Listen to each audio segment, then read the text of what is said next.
everyone, welcome to another Underrated Film Saturday, and today I thought it would be interesting to discuss a film that I believe is underrated, but at the same time I'm not going to say it is the best of filmmaking, but I will say I do still think it sort of holds up. The Nostalgia Critic mentioned it briefly in one of his Christmas videos a while back. And even though I think some criticism is valid, I still don't understand why critics really pounced on this movie. To be honest, I think the biggest complaint was that it was boring. Personally, I didn't find it all that boring. But at the same time, I know that again, it's telling a Bible story. So, if you don't really like the Bible and you find the Bible boring, then I wouldn't suggest watching a Bible film or a film that centers around a story that's supposedly in the Bible. But as you can see by the title, this reflects onto Christmas and this holiday season because it is called the Nativity story. So the birthing of Jesus. Usually that's never covered. Usually we get his death, which has been covered extensively, and his preachings and all that, but nothing about really his birth. For some reason Hollywood doesn't really want to touch that one. Probably because they can get away with more drama because, Jesus being put on trial and all that. And with the Nativity story, although there is a little bit of drama here and there, it's not as it's not as epic of a story, I think. But at the same time, I still think it holds true to what I think was trying to be presented, both in a biblical sense and maybe in a more historical sense, although they do add in these things like angels and stuff like that, so there is some supernatural elements, but it's not as, I think, preachy, which I think is a really good thing because this film could have gone fairly preachy like some other films that have tried to tackle the concept of God do, and that's why I think this one did a good job for what it was trying to represent. So, and again, there's not a whole lot of known actors within this film either, so I think that's another thing that made this film pretty overlooked and probably not as well given to critics, because usually critics, I think, are more lenient to actors that are well known and get into good roles and don't really, I think, praise ones where there's a whole lot of unknowns. So that's probably another thing that could have been a reason why they kind of overlooked and thought this film was meh. But basically, this film, the Nativity story, covers the entire Nativity. And what I mean by that is it covers up into the point of the beginning where we see Mary is being birthed by God, I guess, because that's where the angel comes and tells her, you're gonna be pregnant. So that's really when it starts, and I think it takes a fairly sort of historical point of view because and it's good that they tackle that whole issue of, wait, Mary just and again, she was supposed to be married to Joseph, so that whole thing of, wait, did she commit some form of infidelity? That's sort of tackled in this film, and it's fairly realistic. It's something that you would think would be people's initial reaction during the time, because nobody has heard of an immaculate birth. So, yeah, and the fact that they have, the angel intervening, and it ties in with the story and makes sense. So they do put in these little hints of drama in there.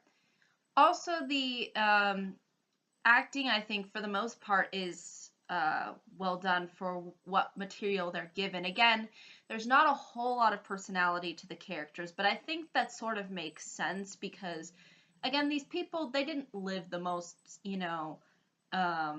glorious and happy-filled of lives, and, they weren't, they weren't some big historical figure, with they're just supposed to sort of be average people living in this time, and I think it's the film sort of reflects it in that sense. Does that make it maybe a little bit more boring for viewers? Yeah, it might, but I think it works for what uh, from a historical context, because if you were to make them like full of personality, I don't think it would really make a whole lot of sense. You know, uh, Mary's just supposed to be some average person that God found favor with. That's kind of what, and I think that's usually how it's interpreted. So, like, it's sort of supposed to be like the unexpected um, does something miraculous. So that's kind of what I think the film was going for. So that's why I personally don't find an issue with the characters being presented how they're being presented. Also, the wise men that are in this film, again, the three kings that go and visit Jesus, they're also a lot of fun because they're actually kind of goofy and they're very entertaining. And I think that personality portion sort of makes up for the lack of personality within Joseph and Mary. So again, I think, and it sort of, I think, makes sense that we would have these big personalities because they're kings. They're people who have authority, who have power, who have resources to them. It makes sense that they would stand out in, I think, a certain way. So I felt like the what the movie was, I think, trying to do works to its advantage. And I like how they don't really sugarcoat it either. They make it like how this would historically go down with a little bit of angel intervention. So to put in the whole story that has been told over and over and over.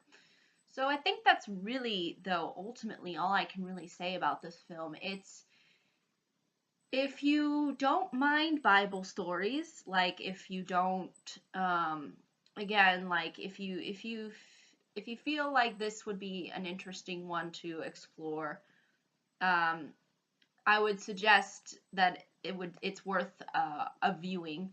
I'm not saying that it is worth viewing every Christmas, but at the same time, I still feel like to see it once, I think, is a good thing, especially around this time of year, and especially when there's no other films that have addressed really this portion of history and theology. So I think it would definitely be worth a recommendation if you're interested in that kind of thing. If you like history, and again, I think this is more for historical people, sort of similar to how the Kingdom of Heaven is kind of for the history buffs. If you're sort of a more history buff, I think this one will be fun, even though there's probably maybe some historical inaccuracies within there. I still feel like that um, there is still some kind of historical truth to it, especially with like Mary being sort of punished for committing supposedly adultery, although that we know that's not supposed to be true. So yeah, that's kind of the feel that the story takes. It sort of compromises the history with the theology, and it feels a lot more spiritual, and it's not so preachy and in your face. So I think that's, though, ultimately all I can say. But if there are any questions, comments, concerns, I'd be more than happy to answer them. I might not be able to upload, excuse me, I might not be able to upload the video for Sunday because I'm gonna be busy, but I will try to upload it if I can. But until then, bye bye. But it will be uploaded. It just might not be uploaded until Monday. So I'm not skipping it. So you'll get your random talk Sunday, but it'll probably come on Monday. But until next time, bye bye.